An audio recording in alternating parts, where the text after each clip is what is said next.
Boa noite. Está começando mais um Terlute Show. Hoje o bate-papo vai ser de forma diferente. Vai ser especial do Dia dos Namorados. E para bater esse papo com a gente, vou convidar o Marlon e a Edneia, do grupo de oração Nova Aliança. Boa noite, pessoal. Boa noite. Nesse bate-papo de hoje, a gente quer saber, como a gente é jovem, a gente sempre tem conhecimento, né, desse negócio de namoro aí. Conta pra gente como vocês se conheceram. Quer começar? Não, foco é você. Bom, eu trabalhava com a irmã da Edneia, né, minha cunhada, e um dia na rodoviária, ao cumprimentar a Edneia, né, a Edneia estava junto da Edneia, e cumprimentei a Edneia, a gente conversou um pouquinho e tal.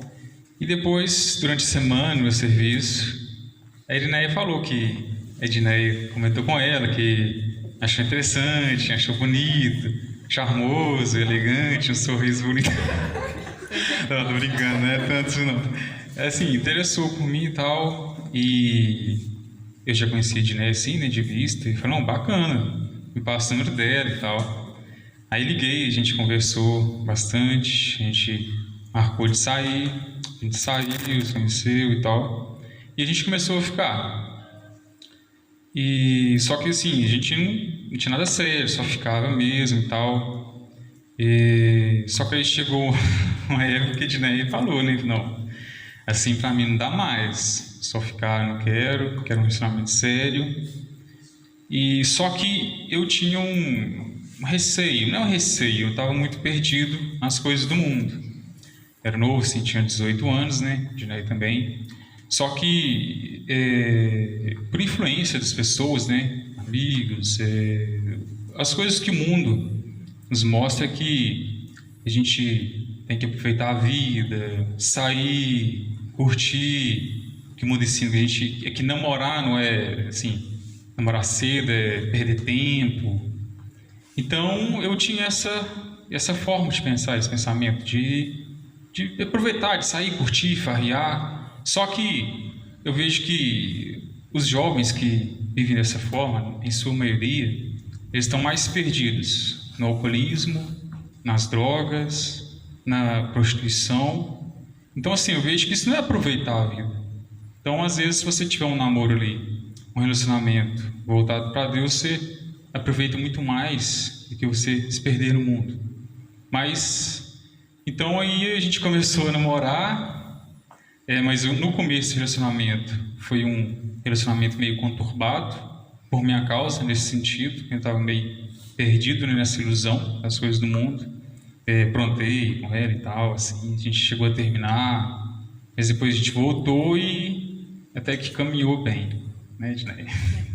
Aí eu cheguei no Marlon, falei com o Marlon assim, depois de um tempo, Marlon, nós vai namorar sério ou a gente vai parar por aqui? Porque começa a envolver o sentimento e a gente tem que saber, se tem que ter o respeito, se eu vou poder te cobrar alguma coisa ou não.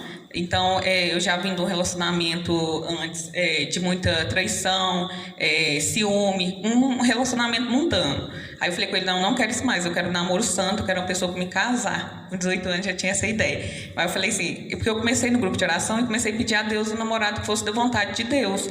Então, aí eu conheci o Marlon, aí eu falei assim, será que é de Deus, né? Vamos ver. Aí tudo que o Marlon falou assim, que nós esperou no começo do relacionamento, eu superei assim, com muita oração e pedindo muita força Nossa Senhora de Lourdes, para ver se fosse para ser um cara sério, que nós fosse construir uma família, para a gente continuar juntos.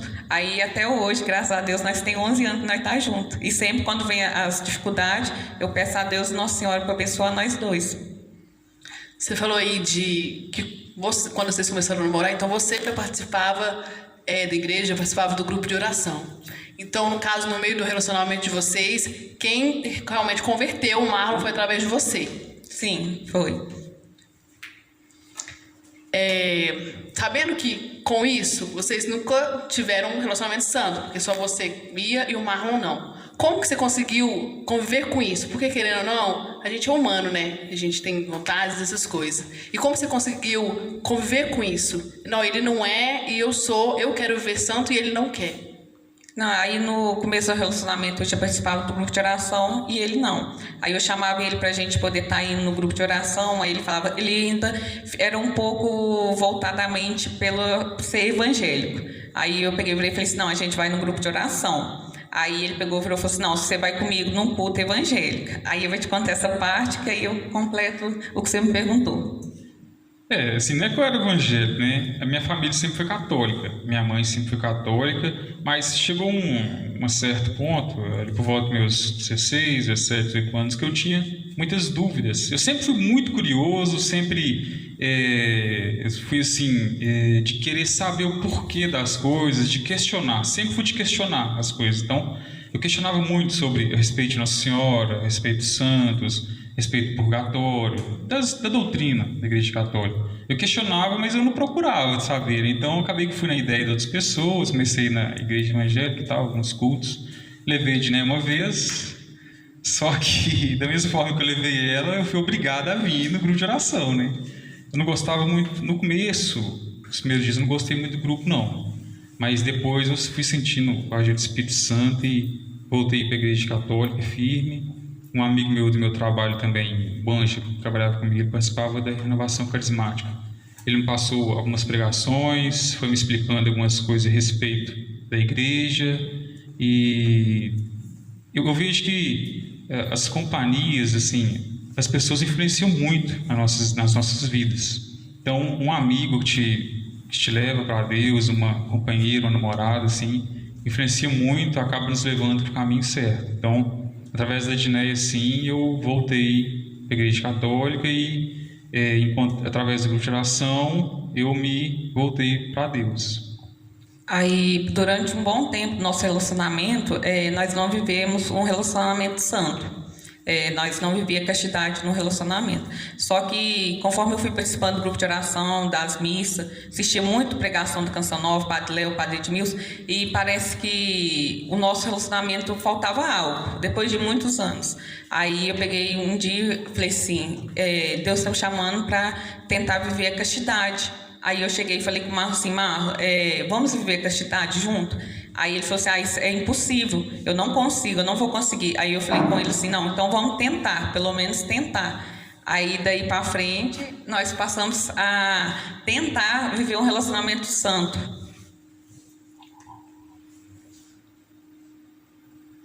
E depois que tudo aconteceu, vocês decidiram, vocês realmente viram diferença? Como jovem, como você falou, com 18 anos, você já estava com esse pensamento de casar, mas se sentia insegura? Tipo, não, eu acho que eu estou muito nova.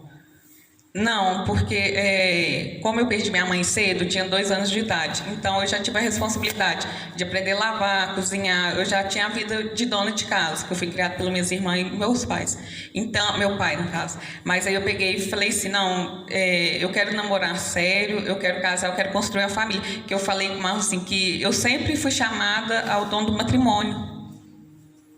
Eu já tinha medo, já tinha um receio, mas, igual vocês falam na parte da castidade, foi depois que eu virei certo do grupo de oração mesmo, uns 4 anos atrás, que eu resolvi lutar, tentar vir em castidade. Antes eu nem queria nem saber, não tinha nem aquela...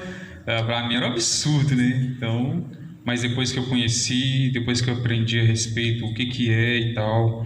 E você perguntou, né, se a gente viu diferença, assim, depois que a gente passou a lutar para ver em castidade, eu passei a admirar mais os valores da Edneia, passei a entender, tipo assim, a olhar ela com outros olhos, né, porque antes meu foco era mais o corpo, os prazeres da carne, mas quando a gente começa a viver a castidade, a gente...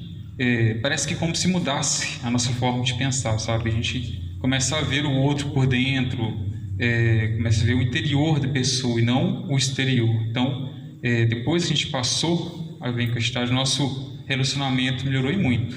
O amor aumentou, então assim, dá muita diferença. Não só assim, lógico, para Deus também, né?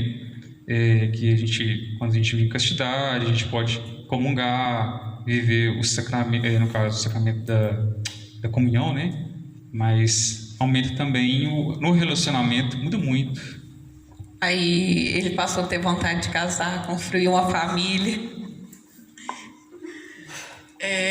Durante esse período que você estava vivendo a castidade, qual foi o momento mais difícil para você, Marlon, que já era o mais do mundo? O que você, no fundo, a gente sempre sente falta de alguma coisa quando você está decidido a seguir isso mesmo. Sempre tem alguma coisa que atenta para falar assim, não, ovo, pera, volta aqui, não quero que você viva isso, não. Qual foi a parte mais difícil para você quando você falou assim, não, eu quero viver isso, mas ainda você sentia alguma coisa meio que te prendia, meio com insegurança? Bom, insegurança, a gente pensa assim, nossa, será que ela não vai me trair? E o próprio corpo, né? Você controlar o seu corpo é muito difícil. Acho que é por isso que as aparições de Nossa Senhora, ela pede oração e penitência, jejum, para a gente controlar o nosso, como diz, o nosso corpo, os hormônios, né? O desejo. A gente tem que fazer sacrifícios. Eu vejo que através do jejum, a penitência, a oração é algo que me ajudou muito. Assim, claro que a gente caiu, né? Mas a gente tentava. E através da penitência, da oração, do jejum que a gente conseguiu assim viver mais. Mas o que influencia muito é os hormônios. Para vocês dois, diante de tudo que vocês passaram há 11 anos, o que vocês falariam para a gente jovem? Qual que seria uma base de ter um relacionamento? Porque nada é perfeito, possível. E aí, dependente se a gente casar ou não, sempre tem altos e baixos.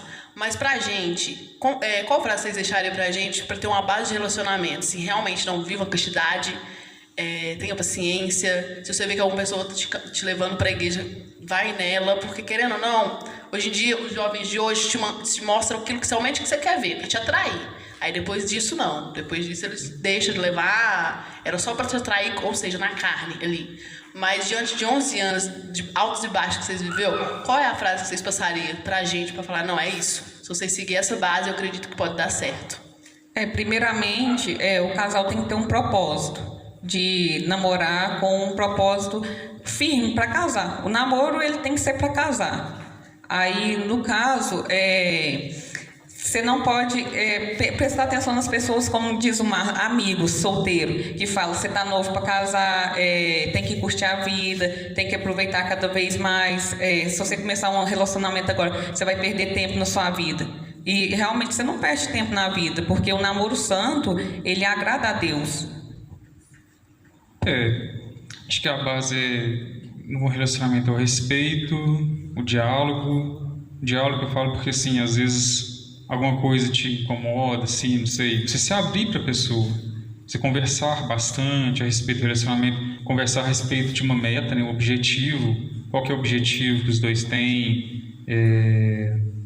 Ter como diz, uma mesma convicção, uma mesma fé. E ter a meta, como diz, a gente vê como que o casamento é uma graça que Deus dá para um ajudar o outro a ir para o céu. A nossa meta é o céu, alcançar a salvação. Lógico, construir uma família e tudo, mas o foco nosso é um levar o outro para a salvação, um ajudar o outro a melhorar.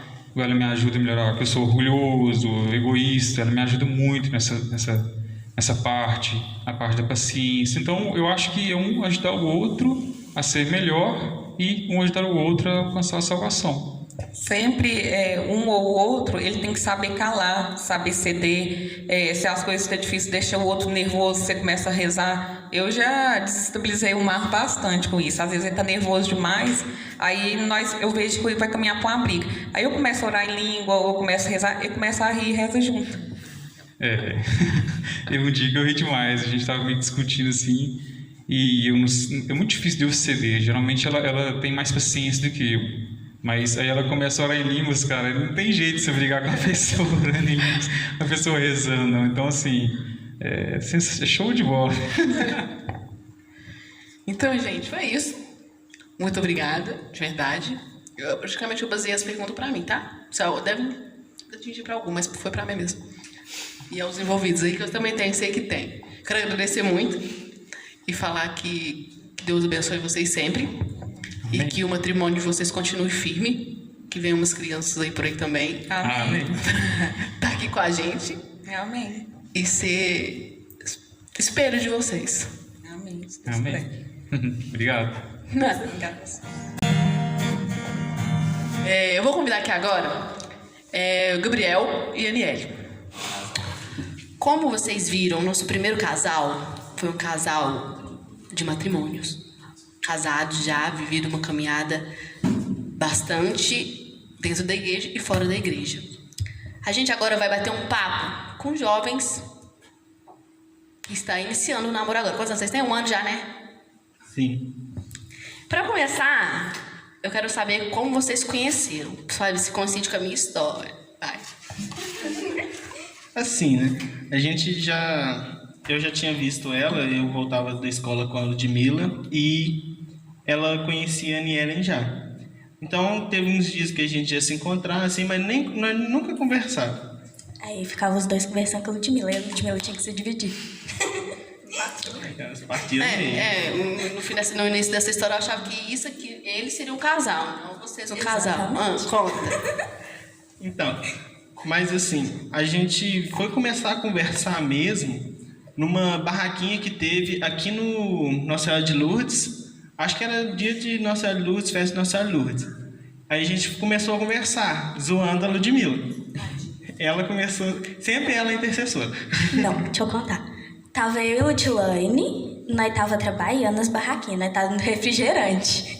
Sim. Nós tava no refrigerante. Aí, os dois não paravam de conversar. E eu e a Ludilane trabalhando e os dois conversando. Aí nós começamos a implicar os dois. E depois eu e a Ludilane não podia nem olhar na cara do Gabriel, que nós começava a rir. Então, aí, tipo assim... Mas, assim, nesse dia a gente conversou assim, mas nada de se conhecer, nada... Eu nem perguntei o nome dela. E a gente depois foi... Acho que foi na reunião de acólito. Eu falei aí, ó. Na reunião de acólito a gente já começou a conversar mais, mas não foi aí que a gente se conheceu. A gente se conheceu, na verdade, mais mesmo, foi na célula, onde a gente conversou. Eu comecei a participar da célula dela, porque eu participava de uma célula, mas era uma célula de adultos. E a Ludmilla e a Ludilane também participava dessa célula antes, depois foram para a célula dela. E um pouco Que eu chamei, né? E um Pra fazer pouco tempo companhia. depois, elas me chamaram e eu fui também, para conhecer. E depois disso aí a gente foi conversando, foi se conhecendo. E acompanhando esse trajetório aí, que eu achei que era com um e foi com o outro, sabendo que vocês são jovens ainda, na flor da idade agora, estão sabendo muita coisa aí agora, vocês já receberam muita crítica por falar assim, não, vocês são muito novos para namorar, algo assim, do tipo? Ah, assim, sempre tem, né? Porque a gente nunca... O povo olha assim e fala assim, mas vocês já estão novos assim, já tá começando a namorar? Teve gente que já pensou que eu e ela era irmão. Não. Sim, Muitas vezes. Muitas vezes. Tipo assim, muitas vezes... Aqui na igreja nunca teve ninguém que perguntou isso, mas fora, na família, assim... Sempre tem alguém assim, mas tão novo assim, já tá namorando, você não pensa... Muitas vezes eles falam assim, você não pensa nos estudos, não pensa em... Eu sempre falo assim, o namoro nunca me atrapalhou nos estudos, nunca me atrapalhou no serviço, então eu acho que não é uma coisa ruim. Então, eu não vejo importância de estar. É a mesma coisa. Me conta uma história aqui. Vocês pensam em viver a castidade também? De viver um namoro santo? Porque logo quando vocês convivem na igreja, a primeira coisa que qualquer pessoa, qualquer ser humano vai pensar eles vão viver a castidade? Porque isso independente da idade. Se tiver maturidade de um lado, maturidade do outro, vocês realmente quiser isso, é o que vocês vão querer ter e, tipo, vão funcionar. É igual o casal anterior falou. É o mesmo pensamento, é o mesmo respeito, é a mesma convocação. Basta vocês quererem. Eu sempre pensei sim na castidade, porque é o que a igreja pede, né? Sim, tem sempre os prazeres, o mundo sempre chama a atenção da gente, mas pensar assim. Você como mulher também. Bom, né? Como eu e a Ludmilla, a gente sempre falava disso, né? Aí, como a gente conversava, nós duas, na verdade, a gente sempre teve o sonho de viver a castidade, nós duas. A gente sempre falava disso, que a gente queria casar virgem, nós duas. Continua assim. Agora, aqui, nos retiros que vocês já participou junto, eu acredito que deve ter sido uns 2 ou 3, né? Antes da epidemia. Foi o do Agnus. Foram 3. Não, acertei. Em algum momento que vocês estavam lá, um momento juntos, você sentiu alguma presença de Deus, algum sinal de Deus falando assim, é essa pessoa mesmo que eu quero para você? Assim, durante o retiro, assim, eu nunca tive uma representação de que era ela que eu queria para mim. Mas a gente participa muito da igreja, todos os serviços que a gente vê que a gente pode fazer, a gente quer fazer. E sempre eu vi que todo o serviço que a gente fazia para a igreja, os que saíam melhor era quando a gente fazia junto. Nunca a gente fez... Depois que a gente começou a namorar, a gente nunca começou um projeto sozinho, nunca fez nada sozinho sem o outro, assim.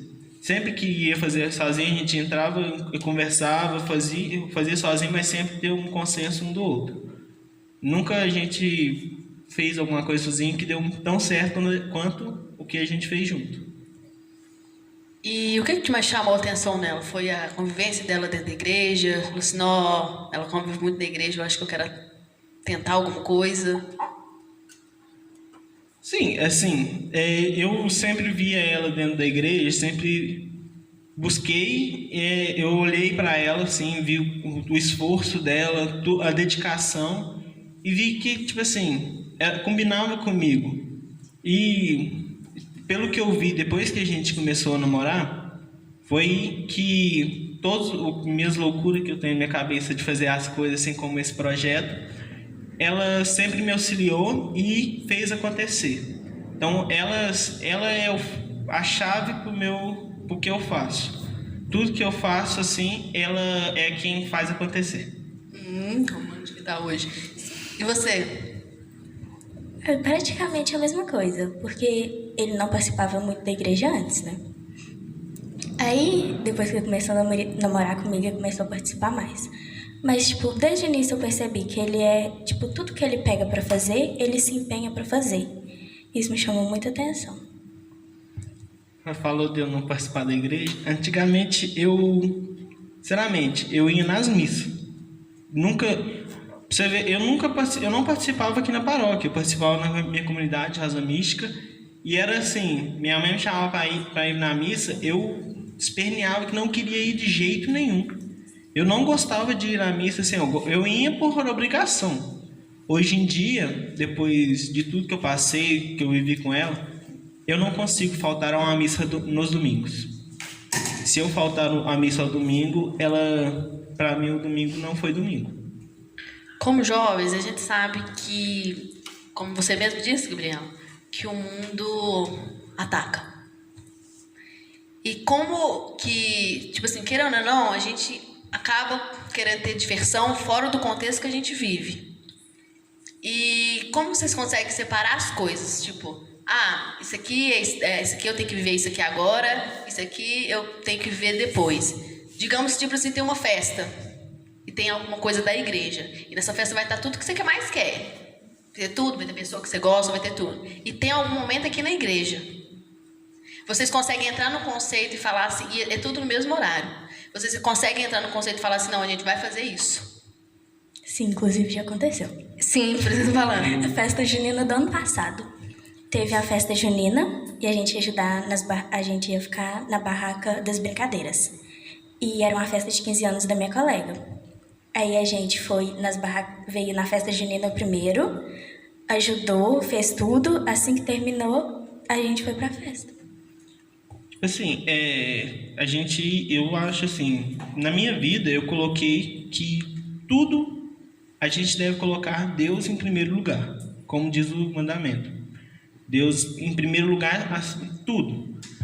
Seja festa, seja uma coisa que você queira muito, ela vai passar. Agora, Deus é eterno. Deus, você vai precisar dele sempre e ele sempre vai precisar de você. E você vai largar uma coisa que vai te salvar para ir numa coisa que você vai divertir naquele momento? Não. A gente deve sempre buscar aqui a salvação. E festas na igreja, gente, é muito mais divertido que festa dessa do mundo, gente. Porque na igreja, no mundo você vai se embriagar com bebidas. Na igreja você vai embriagar com o Espírito Santo. Aliás, saudades da igreja. Claro. Nossa, essa pandemia tá... Era quadrilha esse ano para estar dançando, né? Tô triste. E agora me conta, o que vocês passam para as outras pessoas, que vocês já estão 1 ano juntos, né? Vivendo muita coisa, tá dentro da igreja, etc. O que você fala para as pessoas que realmente está nesse caminho e pretende continuar nesse caminho? Você fala que não é fácil, eu sei que não é fácil, porque são, né, jovens, né, gente? Pelo amor de Deus. Mas uma motivação, uma frase de firmeza para eles, falava assim: não, gente, a gente está conseguindo, vocês também conseguem. Namorar enquanto é jovem não é fácil, mas é possível. Mas tem que ter consciência, porque a juventude cobra muito. Estudo, trabalho e namoro são 3 coisas que cobram demais. E são as 3 coisas que estão presentes na juventude. Então a gente deve saber colocar esses 3 pontos em equilíbrio. É sempre um tripé. Se faltar um, vai acabar com tudo. Então a gente deve colocar sempre em perfeito equilíbrio. Não gostei de tocar uma música romântica aí não, gente. Ana Clara, antes, você lembra desse anel? Ah, eu tenho que contar essa história. Toma essa mãozinha ali. Agora a sua não. Eu sempre vivi com esse anel aí, ó, pra lá e pra baixo, pra cima. Eu falei assim, gente, todo dia eu achava que tava com a aliança. Eu falei assim, todo dia eu... Na mão direita. Eu usava na mão direita. E eu falei, Gabriel, eu queria vergonha na sua cara. Já passou da hora de você dar uma aliança. Falei, eu não aguento mais ver esse anel na sua mão, acha com a aliança. Aí um belo dia aqui na igreja, me chega, eu falei, ó, parabéns, agora mostra ali, por favor. Tá vendo? Deu tudo certo, eu sou o cupido. Deus, assim, teve o detalhe, sou eu de novo. Teve o detalhe que eu comprei a menor aliança que tinha, o menor número, e ficou largo pra ela. Acontece. Aí daí, agora você se tira dessa aí pra ir de noivado e depois de casamento, certinho? Amém. Então, ó, muito obrigada. Esqueci de falar. Aliás, esses 2 são os criadores do programa The Lute Show.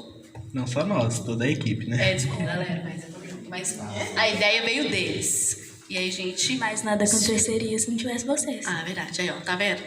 Quero uma música romântica, por favor? Toca aí uma Santana, eu, você, 2 filhos, um cachorro. Eu, você, 2 filhos, um cachorro.